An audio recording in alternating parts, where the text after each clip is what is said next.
Oke, apa lagi? Presiden. Ya, apa lagi? Secara logikanya sistem pemerintahan. Yang tahu? Pengertiannya sistem pemerintahan? Yang mengatur tentang negara, yang mengatur tentang pemerintahan. Oke. Tujuan pembelajaran kita untuk materi hari ini yaitu yang pertama mengetahui dan memahami arti dan fungsi dalam sistem pemerintahan. Yang kedua, mengetahui sistem pemerintahan yang berlaku di Indonesia. Nah, ini apa itu sistem pemerintahan? Sistem pemerintahan dapat diartikan sebagai suatu kegiatan yang bersumber pada kedaulatan dan kemerdekaan yang berlandaskan pada dasar negara, rakyat atau penduduk dan wilayah. Demi tercapainya tujuan negara. Setiap negara itu mempunyai tujuannya masing-masing. Sama seperti Indonesia, makanya lah ada sistem pemerintahan. Yang kedua, sistem pemerintahan adalah ini secara garis besarnya ya, pengertian secara luas. Sistem pemerintahan adalah hubungan antara legislatif dan eksekutif di dalam sebuah negara. Materi sebelumnya kita sudah bahas tentang lembaga penyelenggara negara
melaksanakan pemilu?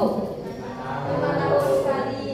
Yang selanjutnya, kekuasaan eksekutif dan legislatif terpisah secara tegas, bukan yang bersamaan ya. Selanjutnya, presiden memiliki masa jabatan tetap yang tidak tergantung pada dukungan parlemen. Kalau parlemen selagi parlemennya masih mendukung, bisa dia menjabat ya. Selanjutnya, presiden berwenang mengangkat dan memberhentikan menteri yang bertanggung jawab langsung kepadanya. Parlemen tidak dapat menjatuhkan presiden kecuali melalui proses pemakzulan. Di Indonesia berarti yang berlaku adalah sistem pemerintahan presidensial. Sudah jelas ya, ciri-ciri negara kita itu masuk ke dalam ciri-ciri sistem presidensial. Negara yang menganut sistem pemerintahan presidensial, bukan hanya Indonesia ya. Yang pertama Indonesia, yang keduanya apa nih? Amerika Serikat, ini apa itu? Terus yang selanjutnya Argentina, ini apa nih? Mana sih apa ini? Masa nama pemerintahan negara tak tahu. Ini apa? Afghanistan. Terus yang ini? Apa? Kamu cari ya. Berdasarkan materi kita hari ini, sudah paham tidak kamu dengan penjelasan yang aku sampaikan? Sudah paham? Paham? Paham tak? Nanti ditanya tak tahu lagi. Paham tak? Paham. Sudah paham semua? Alfian paham? Ikhwan paham? Kamu paham? Oke, sudah paham semua ya. Kalau memang kalian sudah paham, coba sebelum kita tutup, Ibu mau dengar kalian menyimpulkan untuk materi kita tadi. Siapa yang bisa menyimpulkan materi kita hari ini? Katanya paham. Kalau paham pastinya bisa menyimpulkan. Ayo, apa kesimpulannya dari materi kita hari ini? Katanya paham ya? Saya nanti apa? Dapat dikatakan perjanjian ini ada dua sistem pemerintahan, yaitu sistem pemerintahan parlementer dan sistem pemerintahan presidensial. Apa lagi? Apa lagi? Nesha? Kita bisa mengetahui bahwa Indonesia merupakan negara yang menganut pemerintahan presidensial. Indonesia merupakan negara yang menganut sistem pemerintahan presidensial. Ada lagi yang lain? Ada lagi yang lain? Tidak ada? Tidak ada. Ya, sistem pemerintahan parlementer dan presidensial memiliki perbedaan yang mendasar dan jelas. Yaitu dalam sistem pemerintahan parlementer, eksekutif berasal dari legislatif dan dapat diberhentikan oleh parlemen. Parlemen punya tanggung jawab untuk memberhentikan. Sedangkan dalam sistem presidensial, presiden sebagai kepala negara dan kepala pemerintahan memiliki kekuasaan terpisah oleh parlemen dan masa jabatannya tetap dipilih langsung oleh rakyat. Apa namanya? Pemilu. Kita sebut itu pemilihan umum. Dan keduanya memiliki kelebihan dan kekurangannya masing-masing, tergantung pada konteks politik masing-masing negara. Oke? Ada yang mau kalian tanyakan? Tidak. Ada yang mau kalian tanyakan? Tidak. Tidak ada yang mau tanya? Tidak ada? Oke. Kalau tidak ada, kita cukupkan pertemuan kita hari ini. Semoga materinya dapat bermanfaat untuk kalian. Jangan cuma sekedar lewat keluar diserap ya. Besok kan kita sudah mau ujian. Nah, jadi silakan anak-anak ibu belajar